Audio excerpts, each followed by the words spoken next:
मिथिलेश जी बताइए, आवाज आ रही कि नहीं आ रही?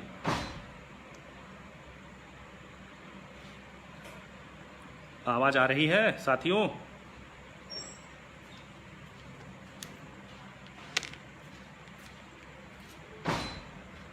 अब सही है ना?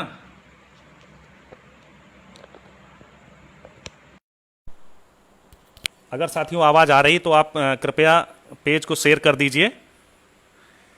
थोड़ा सा अंधेरा है। हेडफोन भी मैंने लगा लिया है तो मुझे लग रहा है अच्छी आवाज आएगी। ठीक है साथियों, पेज शेयर करिए फटाफट। हर ग्रुप में मनीष जी, भरत जी पेज शेयर कर दीजिए। अतुल भाई बिल्कुल।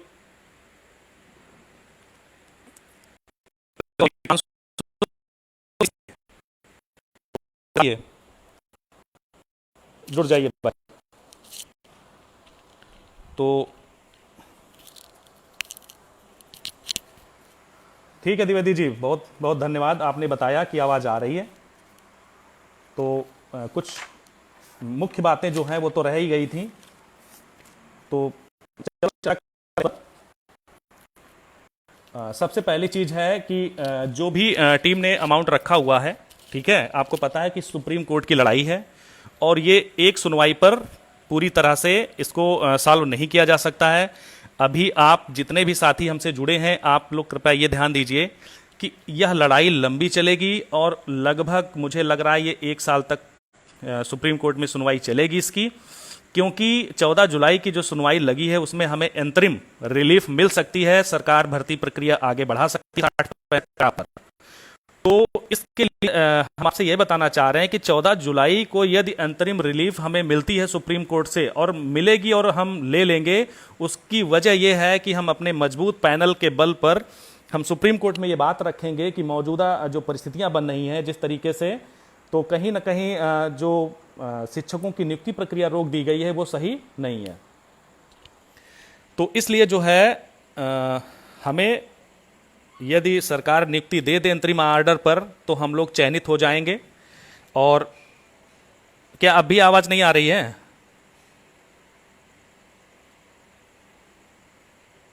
बताइए भाई, आवाज आ रही कि नहीं आ रही है?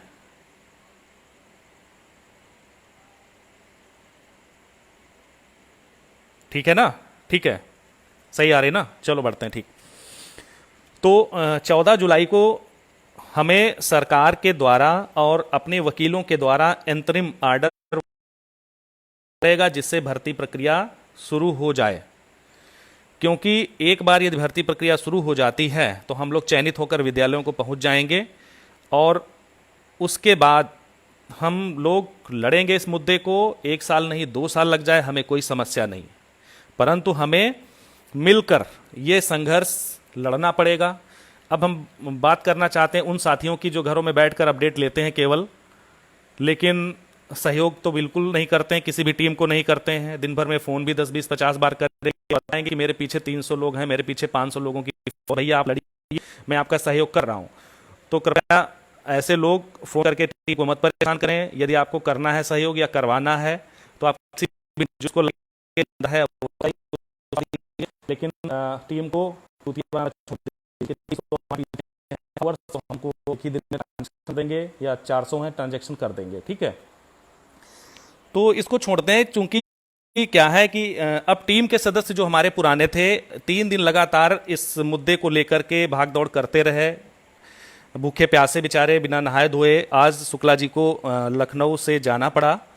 टीम के जितने भी सदस्य हैं वो एक साथ लाइव आना चाहते थे, पर किसी न किसी कारणों वो उन्हें लौटना पड़ा और नहीं आ पाए साथ में, परंतु टीम के सदस्य सभी जो हैं साथ में हैं, एकजुट होकर कार्य कर रहे हैं। दूसरी चीज़, अब बात करते हैं कि टीम ने क्या प्लान किया है। तो टीम ने लगभग अभी जो प्लान किया है वो 4 से 5 सीनियर को उतारने का प्लान किया है, और ये 4 से 5 जो सीनियर्स हैं हमारे, जो सुप्रीम कोर्ट में 14 जुलाई को उपस्थित रहेंगे, वो किस आधार पर उपस्थित रहेंगे, उस आधार पर यदि आप टीम को सहयोग कर रहे हैं तो बहुत से लोग जानने के इच्छुक हैं कि भाइयों इसके नाम बता दीजिए, तो हम अभी नाम ओपन नहीं करेंगे, ठीक है। उन वकीलों के नाम ओपन नहीं करेंगे, क्योंकि विपक्ष जो है बहुत होशियार है। जब भी हम वकीलों के नाम ओपन करेंगे तो वो जा कर के कहीं ना कहीं कुछ एक्स्ट्रा पैसा दे करके उनको अपने फेवर में कर लेंगे, क्योंकि सुप्रीम कोर्ट के वकील हैं। अगर 1 लाख रुपए आप किसी भी टीम से ज़्यादा देते हैं तो उनके साथ छोड़ करके आप उनके साथ चले जाएंगे। यहाँ पर एक अपना अपना स्वार्थ है, और मुझे नहीं लगता है कि ऐसी सिचुएशंस में हम अपनी सीक्रेट टॉप मोस्ट जो चीज़ें हैं वो हम सोशल मीडिया पे शेयर करेंगे। तो आपको बता दिया 4 से 5 सीनियर हमारे रहेंगे, ये हमारा वादा है, और हम इनके नाम सोशल मीडिया पर कहीं अभी नहीं डालेंगे। ये हम समय के साथ उन लोगों को बता देंगे जो इस भर्ती के लिए जी जान से जुड़े हैं, जो हमसे जुड़ेंगे, जो याची बन रहे हैं, उनको उनका एक व्हाट्सएप ग्रुप क्रिएट किया जा रहा है। उस व्हाट्सएप ग्रुप के साथ उन सभी को जोड़ेंगे, और जो सीक्रेट इन्फॉर्मेशन होगी उन्हीं ग्रुप के थ्रू हम शेयर करेंगे। बाकी सोशल मीडिया पे हमें इसे शेयर करने की ज़रूरत नहीं है। अब मुद्दे कौन कौन से हैं? चूंकि देखिए कि जो मैटर हैं इस समय मौजूदा, एक तो बीएड मुद्दा उठ के सुप्रीम कोर्ट चला गया, दूसरा है कट ऑफ 90-97 जो मोस्ट इंपॉर्टेंट है, तीसरा है वेटेज। तो यहाँ पर भारांक, बीएड मुद्दा और कट ऑफ, 3 मैटर को लेकर के हम सुप्रीम कोर्ट में जाएंगे, और हमारी टीम के जितने भी सीनियर रहेंगे उनका पूरा फोकस रहेगा कि जो भोला प्रसाद का आर्डर दिया है, जिसमें सुप्रीम कोर्ट ने ये डायरेक्शन दिया है गवर्नमेंट को कि वो 4 साल में चाहे तो 1 या 2 नंबर का वेटेज दे सकती है। तो यहाँ पर 25 नंबर जो पूरे पूरे दिए गए हैं, ये किसी भी हालत में वहाँ से बचने वाले नहीं हैं, क्योंकि भोला प्रसाद का आर्डर जैसे ही हम सुप्रीम कोर्ट में पढ़ेंगे वहाँ पर इनको कोई रिलीफ या रिलैक्स मिलने वाला नहीं है। ठीक है। दूसरी चीज़ क्या है कि चूंकि बीएड का मुद्दा ये लोग फालतू में उलझा रहे हैं, जबकि मैंने बताया कि एनआईओएस से जो पास 18 लाख की संख्या आने वाली है, जब आप उसको नहीं रोक सकते हैं तो आप बीएड को तो कतई रोक ही नहीं सकते हैं कि बीएड उसमें शामिल ना हो या बीएड को हटा दिया जाए। ठीक है। तो ऐसे ख्याली पुलाव पकाना छोड़ दीजिए। अब बात करते हैं कि क्या करना है और क्या नहीं करना है। तो सबसे पहली चीज़ है आपको टीम जो अच्छी लग रही है जो भी है उसका आपको प्रमोशन करना है। कैसे प्रमोशन करना है? पहली चीज़, जितने भी हमारे जिलाध्यक्ष वगैरह हैं या डिस्ट्रिक्ट कोऑर्डिनेटर जो भी हैं, जो सिंसियरली वर्क कर रहे हैं, कृपया आप व्हाट्सएप ग्रुप बना लीजिए, और उस ग्रुप में जुड़ने वाले हर उस कैंडिडेट को, उस सेलेक्टेड कैंडिडेट की जो लिस्ट में नाम है या रोल नंबर उससे मंगा लीजिए। उस रोल नंबर को जो पीडीएफ डिटेल है आपने डाउनलोड किया होगा जब अपना रिजल्ट देखा होगा कि कौन से डिस्ट्रिक्ट अलॉटमेंट हुआ है, उसमें रोल नंबर डाल के चेक कर लीजिए कि वो पास भी है या फेल है। ठीक है। अगर वो पास है तो ही उसे ग्रुप में जगह दीजिए, अगर वो फेल है तो उसको पहले, फेल का मतलब वो सिलेक्टेड लिस्ट में नहीं है तो उसे वेटिंग में लगा दीजिए। अभी उसको थोड़ा सा दूरी बना लीजिए, क्योंकि अभी हम यहाँ पर बात कर रहे हैं केवल उन सेलेक्टेड लोगों को लेकर जाने की, क्योंकि आप सेलेक्ट हो चुके हैं, आपने अपना नाम देख लिया है, तो अब आप किसी भी हालत में अपनी नौकरी अगर ये नहीं खोना चाहते हैं तो कृपया आप टीम से जुड़े रहिए। ठीक है। अब हम बात करते हैं कि ठीक है, अब यहाँ पर चूंकि मामला बहुत ही लेंदी है, लगभग पूरा साल लग जाएगा सुप्रीम कोर्ट में, तो एक डेट पर आप समझ लीजिए कि पूरा मामला फिनिश हो जाएगा 14 जुलाई को। तो ये संभव नहीं है। हमें जो भी हमारा बजट होगा उसको रोक रोक के आगे बढ़ना पड़ेगा, क्योंकि हम सारा बजट एक ही दिन खर्च करने के मूड में नहीं है कि हम 1.25 करोड़ रुपए एक ही सुनवाई पे लगा दें। ऐसा संभव नहीं है। जो भी आप सहयोग करेंगे, 2, 4, 5, 10, 20 जितना भी हो सकेगा, हम उसमें कोशिश करेंगे टॉप मोस्ट लायर लाएंगे। ठीक है। दूसरी चीज़ क्या है कि अब बात करते हैं कि जितने भी ड्यूरिंग दिस सेशन आपको करना क्या है। जो भी टीम के सदस्य हैं, जो मेंबर्स हैं, वो इस समय मौजूदा स्थिति में आप देख सकते हैं कि लगभग सभी टीम के सदस्य जो हैं वो व्यस्त चल रहे हैं। आप मुझे फ़ोन करते हैं, फिर वही फ़ोन उठा के पंकज वर्मा को कर देते हैं, फिर जयसिंह यादव को कर देते हैं, अंशु को कर देते हैं, अखिलेश शुक्ला को। यानी एक बंदा जो मुझे फ़ोन करता है, अगर हम लोग एक साथ हैं तो उसी समय पर वो दूसरे सदस्य को भी फ़ोन कर देता है कि भैया इसमें बताओ क्या होगा। यार अजीब चूतियापा है। एक आदमी ने पूरा डिटेल बता दिया और आप 4 लोगों को और फ़ोन करके डिस्टर्ब कर रहे हैं। बल्कि जबकि पांचों, आपको पता है कि जब भी कहीं पर कोई मुद्दा या मौका होता है कि वो सिंगल कहीं नहीं मिलेंगे, वो 5 के 5 एक ही जगह होंगे। ठीक है। तो कृपया ऐसी बेवकूफ़ी भरी हरकतें मत करें। आप अब शिक्षक बन चुके हैं, सेलेक्टेड भी हो चुके हैं। अब हम बात करना चाहते हैं उन साथियों की जो अनसेलेक्टेड हैं, यानी जिनका नाम अभी लिस्ट में नहीं आया है। साथियों श्योर रहिए, 1 गुणांक मेरिट जो है उसमें सिंपल सी बात है डाउन होगी। 10 से 15 हज़ार सीट्स जो हैं उसमें खाली जाएंगी 69,000 में। जो बॉर्डर लाइन पे अभी भी चयनित हैं वो उतना ही अंदर और खिसक जाएंगे, बॉर्डर से और अंदर हो जाएंगे, और जो बॉर्डर से छूटे हुए हैं उन लोगों का श्योर सिलेक्शन होना है। इसलिए आप मन में ये शंका मत पैदा कीजिए कि हमारा होगा या नहीं होगा। ठीक है। अब हम बात करते हैं कि टीम की आगे रणनीति क्या है। चूंकि 18 जून से जो है सुप्रीम कोर्ट बंद हो रहा है, तो हमारी सारी एक्टिविटीज जो भी हैं वो 18 जून के पहले यहीं पर फिनिश हो जानी है। जो याची बनना चाहते हैं, जो जुड़ना चाहते हैं, वो टीम के अकाउंट में कंट्रीब्यूशन करके जुड़ सकते हैं, क्योंकि 18 जून से पहले पहले हमारी जो भी लिस्ट बनेगी यहाँ से उसको हम वहाँ पहुँचा देंगे सुप्रीम कोर्ट में। और उसके बाद में फिर संभव नहीं है, क्योंकि सुप्रीम कोर्ट भी बंद हो जाएगा। और हम आगे इतना टाइम नहीं बर्बाद करेंगे हम किसी को लिस्ट में जोड़ें या फिर वो करें, क्योंकि आगे की जो समय होगा वो हमारा ब्रीफिंग में रहेगा। तो ब्रीफिंग जो भी होगी इस बार कोशिश यही हमारी कि ओपन कोर्ट में सुनवाई यदि होती है, यदि सुप्रीम कोर्ट खुल जाता है उधर जुलाई के में, तो हम डायरेक्ट मिल करके उनसे ब्रीफिंग करेंगे। और दूसरी चीज़ क्या है कि हम यहाँ पर कई बार उनको ब्रीफ करने की कोशिश करेंगे, क्योंकि होता क्या है कि एक बार तो अभी हम 15-20 दिन पहले ही उनको पूरा मुद्दा समझाएंगे। उसके बाद क्या है, फिर जैसे डेट लगेगी उसके पहले फिर हम 2-4-6 दिन लगातार उनको ब्रीफ करेंगे इस मैटर को लेकर के। क्योंकि पिछली बार आप सब लोगों ने सहयोग तो किया, लेकिन सहयोग कब होता है, यानी 9 जून को सुनवाई है और हम 7 जून को 8 जून को लोगों से अपील करते हैं कि साथियों पैसा दे दो। अब बताइए हम आपका पैसा इकट्ठा करें कि हम सीनियर वकील कंसंट्रेट करें, कौन सा ढूंढना है कौन सा नहीं ढूंढना, ये सारी चीज़ें डिस्टर्ब हो जाती हैं। ठीक है, अब नेक्स्ट चीज़ क्या है कि जितने भी हमारे जिला कोऑर्डिनेटर हैं जो हमारे कुछ नए भी बने हैं, कुछ लोगों ने अपने मन से भी ग्रुप बना लिया है। साथियों, इसमें कोई भी किसी को कोई पद नहीं मिला है, ना कोई सैलरी हम दे रहे हैं। आप लड़ेंगे अपने लिए और हम अपने लिए लड़ रहे हैं, तो इसलिए इस मंच पर सभी को साथ आना है। और आप सबसे निवेदन है कि कोई भी अगर किसी गैर ऐसी टीम का प्रचार प्रसार करता है आपके ग्रुप में, जो टीम आज तक तुम्हें कहीं दिखाई भी नहीं दी, ना उनके वकील दिखाई दिए, तो कृपया ऐसे लोगों को निकाल के वहाँ से बाहर फेंकिए। हमें ऐसे लोगों की ज़रूरत नहीं है। यदि एक दूसरी जगह की गंदगी उठाकर आपके ग्रुप में डाल देता है तो पूरा माहौल ख़राब कर देता है।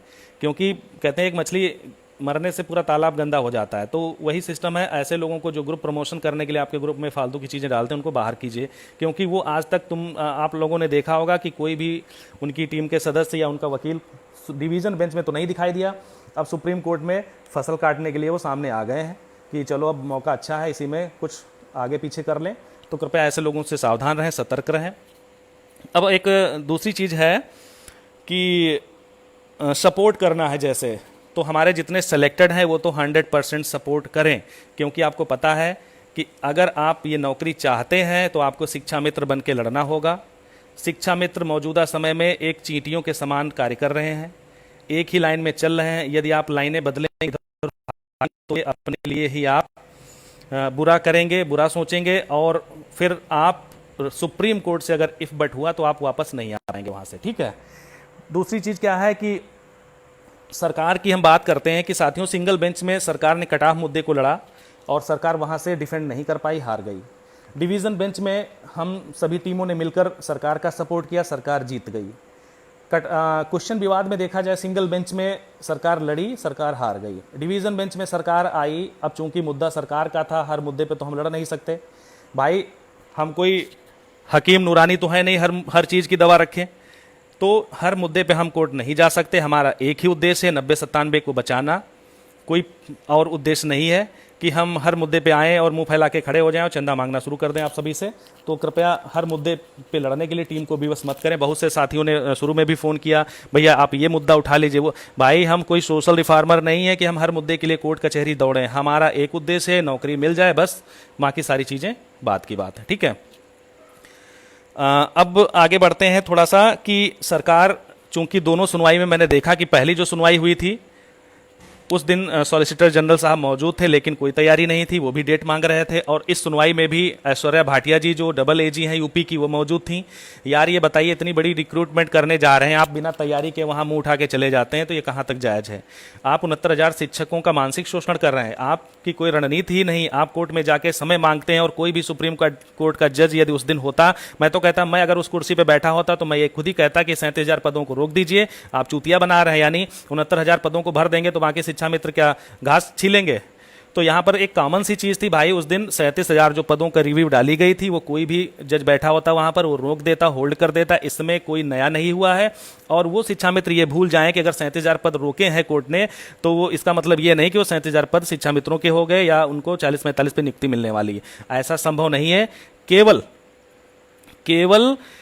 14 जुलाई तक के लिए ये पद होल्ड किए गए हैं, जिससे सरकार अगर भर्ती करना चाहे तो वो कर दे। जो है वो भरेगी, कोई पद छोड़ा नहीं जाएगा। यदि सॉलिसिटर जनरल उस दिन उपस्थित होते और वो सरकार की बात को रखते कि माय लॉर्ड जो है सरकार के पास पदों की संख्या है, पूर्व भर्ती के भी पद खाली हैं, ये पद न रोके जाएं, यदि शिक्षा मित्रों के फेवर में कुछ भी डिसीजन आता है तो हम इनको अलग से अपॉइंटमेंट देंगे, 69,000 शिक्षक भर्ती सुचारू रूप से चलने दीजिए, तो मुझे लगता है कि कोर्ट इस पर कंसीडर करती, इस मुद्दे को सोच लेती और समझ लेती। लेकिन साथियों, मैं बता रहा हूं कि सॉलिसिटर जनरल हो या ऐश्वर्या भाटिया डबल एजी हैं, कोई तैयारी करके नहीं जाते हैं। यदि आप इनके भरोसे रहेंगे और सरकार के भरोसे रहेंगे तो आपको कुछ नहीं मिलेगा, केवल मानसिक शोषण मिलेगा। और फिर आने वाले समय में आप घर बैठ कर विचार करिएगा, अपने बच्चों को भी बताइएगा फ्यूचर में कि बेटा एक नियुक्ति, एक 69,000 शिक्षकों की भर्ती आई थी और उसमें हमने ये किया वो किया, काउंसलिंग सेंटर तक गए बेटा, और फिर उसके बाद हम वहां से घर वापसी हो गई। यही आप कहानी अपने आने वाले बच्चों को भी सुनाते रहेंगे यदि आप एकजुट होकर टीम का सहयोग या समर्थन नहीं करेंगे। ठीक है। अब दूसरी चीज क्या है कि पहली चीज, आप लोग शिक्षित हैं, ठीक है, शिक्षक बनने जा रहे हैं। मुझे लगता है कि कहीं ना कहीं जब आप ज़्यादा दिमाग लगा लेंगे किसी चीज़ में तो उसका सत्यानाश होना संभव ही है। यहाँ पर जितने भी साथी हैं, कुछ ही लोग जो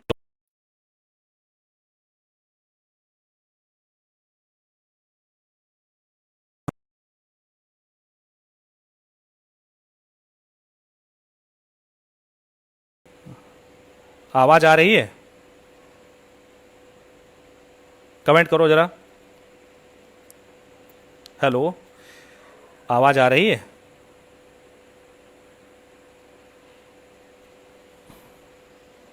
मनीष जी बताइए, आवाज़ आ रही कि नहीं आ रही?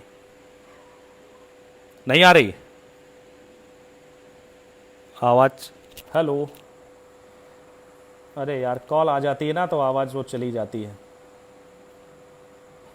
हेलो, अंकित जी आवाज़ आ रही है? आ गई, ठीक। तो साथियों, कुछ नहीं कहना है, बस यही आप लोगों से अपील है कि इस मुद्दे पर आप लोग जुड़ें और कोशिश करें अच्छे से इसको आगे बढ़ाएं। बस यही सारी चीज़ें थी, ये जो बात करनी थी आप लोगों से। यदि आप ऐसी सिचुएशन में भी एक नहीं हुए तो ये मानकर चलिए कि आपका भविष्य जो है वो आगे दिखने वाला नहीं है। ठीक है। इसी के साथ साथियों, मैं दो लाइनें बोलना चाहूँगा आप लोगों को, ज़रा विचार करिएगा। कोशिश कर रहा हूँ तुम लोगों के अंदर जोश भरने की।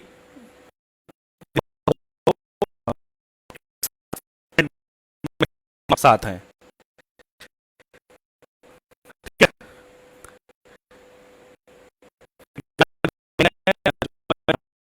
आपको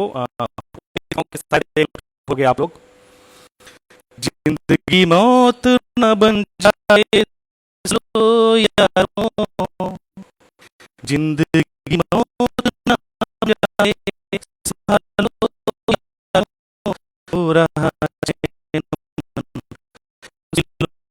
है सिर्फ उसी की दिल में जला लो, जिंदगी मौत न बन जाए संभालो यारों। तो साथियों, आप लोग जुड़िए, लोगों को साथ में जोड़िए, अन्यथा की स्थिति में पछताने के सिवा कुछ नहीं मिलने वाला। साथियों, मैं कोशिश करूंगा दिन में किसी दिन आप लोगों को जोड़ने की कोशिश करूंगा। मौजूदा समय में इतनी गर्मी है, अंदर आवाज़ नहीं आ रही है, तो कोशिश करता हूं नेक्स्ट डे फिर मिलता हूं आप सभी से। ठीक है।